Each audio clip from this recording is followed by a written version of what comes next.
100 रांनि जोहै नोंथांनि खाफाला सोलायनायजों लोगोसे गेवलांनो हागौ। थारैनो नोंथाङा खाफालाव दंब्ला 100 रांनि जोहैनो गंसे थार गारिनि बिगोमा जानो हागौ एबा बेनि अनगायैबो गुबुन गुबुन बेसेन गोसा गारिनि बिगोमा जानो हागौ। बेनि थाखाय नोंथाङा चिरां जिल्लानि सिलगुरिनि श्री श्री शिव मन्दिर लुफुंनाय मुङाव 100 रां दान होनानै गांसे लटारि कुपनखौ लानो नांगोन। फैगौ 10 मार्च खालाराव जानो गोनां लटारि कुपनखौ बेंटल गेटनि काउन्टाराव मोननो हागोन। बेनि अनगायैबो नोंथाङा श्री श्री शिव मन्दिर लुनायनि मुङाव होनाय लटारि कुपनखौ अनलाइननि गेजेरजोंबो मोननो हागोन। अनलाइननि जोहै लटारि कुपनखौ लानो गोसोब्ला 8134047633 मबाइल नम्बराव जगाजग खालामब्लानो जागोन। खुलुमबाय। नै दा जोंनि सिलिगुरि गामि बे जा शिब मन्दिर दंथ' बेवहाय जोंहा नैबे मोनसे जोङो लटारि माबादों बेयाव बे लुफुंनो थाखाय दा बेनिखायनो जोङो नैबे लटारिजों लोगोसे बे टिकेटखौ बयबो जाहाथे जों मन्दिरखौ लुफुंनो हायो बेनि थाखाय टिकेटखौ लानानै जों खेलाखौ जाहाथे जाफुंसारनो हायो बेनिखायनो जों बयखौबो जोङो रायजोफोरखौ टिकेटखौ लानो जों बयखौबो खावलायदों।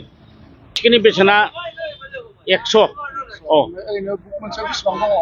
बुक मोनसेयाव 12 पिस दङ। 12 पिसावहाय 1000 थाखा।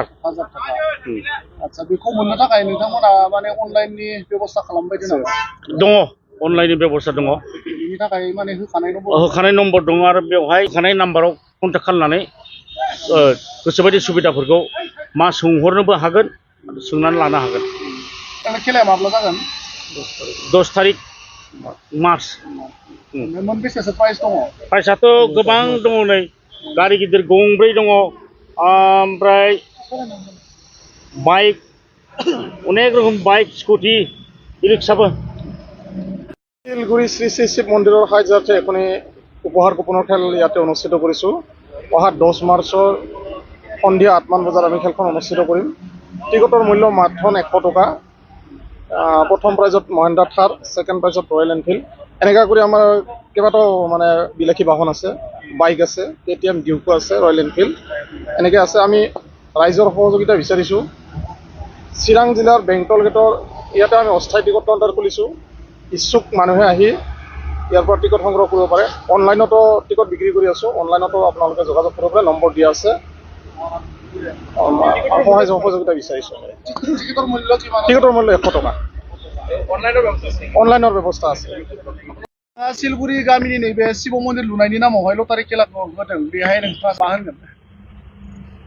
बिदिनो जोङो मन्दिरनि नामाव जोङो माबा होनाय नामै जोङो टिकेटखौ लादों। मन्दिर डेभेलप जाथों होननानै जोंबो टिकेटखौ लागासिनो आरो। ओरैनो मा खावलायनो थांगोन रायजोफोरखौ मन्दिरनि नामाव डनेट होनो थाखाय? डनेसन होनाय बायदि जोङो ओरैनो टिकेटखौ लानाय जाहैबाय आरो जाहाथे मन्दिरखौ मोजाङै मोजां खालामलांनो हाथों होननानै। गांबेसे लादों आदाया? लाबाय बिदिनो गांथाम गांब्रैसो लाबाय। उनावबो लाबावगोन? आरो लाबावगोन उनाव। दे गोजोननाय थाबाय।